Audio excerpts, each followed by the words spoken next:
On parlait pendant le morceau des années où faire de la musique, c'était pas si simple que ça en fait. Aujourd'hui, la musique électronique, c'est quelque chose qui se fait sur un téléphone ou un ordinateur. À l'époque, c'était pas simple. Non, parce que le matos coûtait déjà très cher. Donc pour s'équiper, c'était cher. Il fallait aller en studio, ce qui coûtait aussi cher.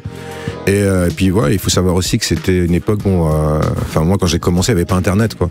Donc en fait, même le savoir pour les disques, pour les samples, pour tout ça, c'était pas aussi. Aujourd'hui, on a du mal à s'en rendre compte. Tout est tellement accessible.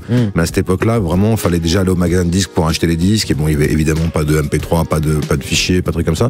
Donc ouais, il y avait ce côté presque physique en fait. Enfin, même pas presque physique, complètement physique. Il y a beaucoup de morceaux, de hits, de house, de techno, de musique électronique qui sont nés par accident, avec des accidents de sampling, des morceaux, des vinyles qui ne devaient pas arriver là, des erreurs.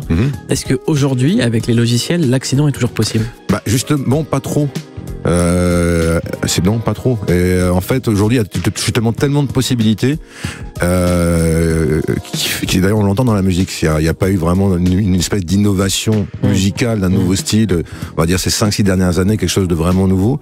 Et en fait, l'ordinateur, il y a tellement de possibilités qu'on passe son temps en fait à écouter des presets les uns après les autres. Moi, je me rappelle à l'époque, pour mettre un kick drum sur un truc de house, moi j'avais appelé Sdar pour me faire les cues. C'était tout un truc de savoir comment il fallait que sonne le kick drum. Aujourd'hui, je prends effectivement, tu dis un téléphone, il y a 200 kick drums qui sonnent de ouf, tu vois. Et donc puis il y a même des applications maintenant avec des banques de samples qu'on peut utiliser gratuitement. Ouais. Alors qu'avant, il fallait vraiment.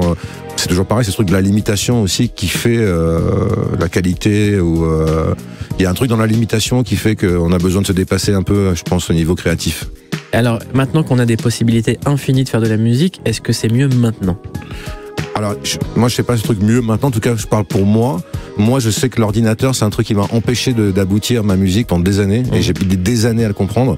Et donc, en fait, maintenant, j'utilise quasiment plus l'ordinateur. J'utilise que du hardware, que des machines et l'ordinateur. Que des sampleurs. Même plus des sampleurs, ou des machines en tout cas qui samplent, donc des sampleurs, des synthés, des boîtes à rythme. Alors pour les personnes qui nous écoutent, qui veulent se lancer justement dans la production, qu'est-ce que tu conseilles ? Je conseillerais, moi je l'ai pas, mais pour quelqu'un qui commencera avec des samples, il y a un truc qui s'appelle MPC One, c'est un truc d'Akai, et donc voilà, c'est une machine dans laquelle on peut sampler, dans laquelle il y a des effets, dans laquelle j'ai l'impression d'être un représentant d'un découvre Akai. C'est des questions qu'on nous pose tout le temps. En fait. Donc ça, parce que en fait, il y a un écran, mais c'est pas le truc central de la machine. Ça reste assez tactile. On peut toucher taper des pads, tourner des boutons, et c'est très complet dans ce que ça propose. Donc il y a des banques de sons, il y a des synthés, il y a voilà. Donc c'est tout petit, et ça coûte pas très cher. Donc si vous voulez vous mettre à faire des drums et des beats, achetez pas une batterie pour casser les oreilles aux voisins, mais une MPC. Ouais, exactement. MPC One. Ouais. Pourquoi ce morceau ? Parce que en fait, il y a un moment donné, en fait, à Berlin, en Allemagne, il y a eu un Basic Channel qui est un groupe composé de Maurice von Oswald et de Marc Ernestus qui ont juste révolutionné le genre, la techno, quoi, en fait. Mais Marc Ernestus, quand on s'appelle comme ça, on peut faire que de la techno dans la vie. Ou des films d'horreur. D'ailleurs, il a un physique assez Nosferatu.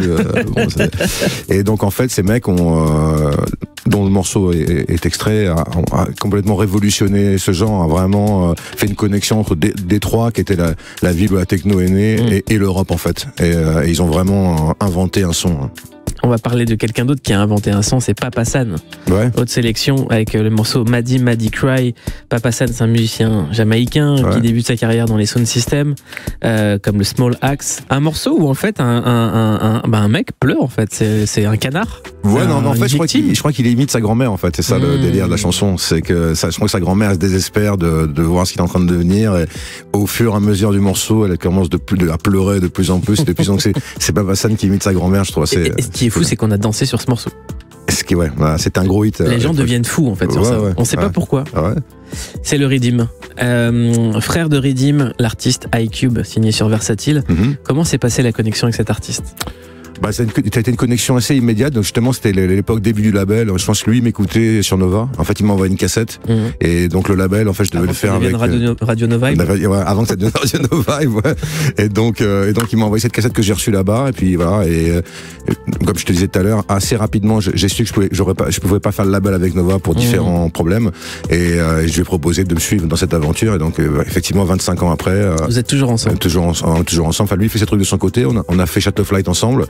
Mais ouais, on est toujours ensemble. Moi, je le considère comme ouais, peut-être le mec. Frère. Ouais, ça déjà humainement, ouais, c'est comme un frère, mais un ami, un frère, un mec aussi. Artistiquement, c'est un mec qui m'inspire tout le temps, qui me pousse tout le temps vers le haut et qui m'encourage. Et puis il y a quelque chose de dingue, c'est que quand on vous voit ensemble, on a l'impression que c'est la même personne. Parce que vous êtes. Moi, vous me rappelez le groupe Lunatic. Le groupe quoi? Lunatic, groupe de rap. Okay. Mais vous avez quelque chose, quand vous êtes tous les deux, c'est deux personnalités totalement opposées, mais ultra complémentaires en fait. C'est pas le yin et le yang, c'est l'introverti, l'extroverti, la pudeur qui est en fait, moi je pense que t'es beaucoup plus pudique que lui, et lui est beaucoup plus expressif que lui, lui est beaucoup moins pudique mais moins expressif. Ouais, tout à fait, c'est vrai. Et à côté de ça, surtout artistiquement, je le considère comme pour moi peut-être le mec le plus, c'est pas parce qu'il est sur mon label ou quoi que ce soit, peut-être le plus important de la scène électronique, parce qu'il est vraiment dans une exigence et dans un renouvellement. Et dans le génie des machines, de la vision. Moi vraiment c'est le seul mec que j'ai vu un peu comme ça, c'est Bangalter. Il y a un rapport à la machine où le mec il va arriver, il va toucher 3 boutons et ça va être la folie tout de suite. Ou là où des mecs vont passer 4 heures et puis il va absolument rien se passer. Parce qu'il fait partie des gens qui lisent les manuels. Qui lisent les manuels? Ils lisent les manuels, ouais, mais je pense que c'est un mec qui nerd à mort, à mort.